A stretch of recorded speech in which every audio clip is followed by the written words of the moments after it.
All right, man. Georgia said we hitting back. I know what y'all gonna say. Y'all gonna clown. Well, he's a 4-star now. What do you mean hit back?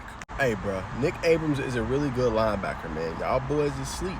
This kid can play. From Owens, obviously, out there in Maryland. Had a really productive season. And he's a guy that can come in there and play at a high-end level. Now, obviously, you guys go to this article on SI. I wrote this up, obviously. But in terms of what he goes on and brings to the table, right? He's a true Mike linebacker, right? He can blitz, he can cover, and he also has a little bit of versatility to him, right? He can blitz off the edge as well, and impact the area where you want to continue to see him grow is just his striking ability, just in terms of, striking the running backs, continuing to go hard, obviously, at that aspect of it.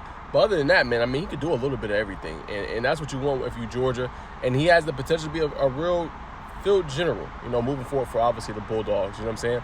And the reason I say that is he's an excellent communicator, right? He can disguise things, right? He can see when things are about to happen before they're about to happen. He communicated with his teammates, hey, this is this look, boom, okay, switch to this, right? And you get all that from obviously seeing what he's able to do on film. He's very physically talented, you know what I'm saying? So that bodes very well for him, obviously, seeing the field early for the Bulldogs.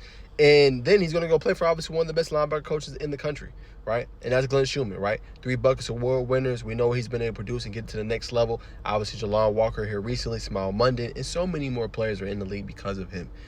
So it makes the most sense, right? Obviously, going in. And then with, obviously, Abrams, you could sit him for a year. You can give him a redshirt year and have him ready to go potentially for a redshirt freshman campaign. You know what I'm saying? Not saying he can't play. I know linebacker is a role that Georgia doesn't play about. Obviously, they have C.J. Allen, who I know is obviously on the veteran side of things. But, Georgia really, really wants their linebackers ready to go. And that's probably one of the more difficult positions to play at Georgia just because of what they ask for you to do. You being the leader on defense, you being the field general, and you having to play and be able to communicate everything that's going on, that you're seeing it in real time to all of your teammates. So that's the reason why I said that. Not that he can't play.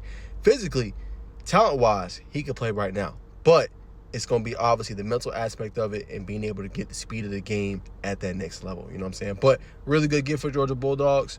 Solid, especially after everything that happened yesterday. We talked about the haymakers, but it's a solid pickup for Georgia as they continue to grow. They got more guys on the way as well. They're not done yet. They end up running for a running back in Derek Cooper.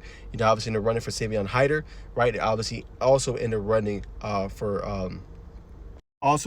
this kid, Valen Sohn, who's obviously going to be a defensive lineman for him. And I know what you're going to say, like, dang, how many defensive linemen Georgia going to get? Hey, look, man, that's a position they want to be deep at. They want depth. They want guys that they can depend on and turn to in case anything happens, man. I know they got a lot of guys committed at the defensive line spot, but Georgia likes to be loaded at that position. Now, will everybody stay? We'll find out. We'll see, man. But that's what Georgia got going. Another really good get with Nick Abrams, man. Comment down below, Georgia fans, how y'all feel about this recent get.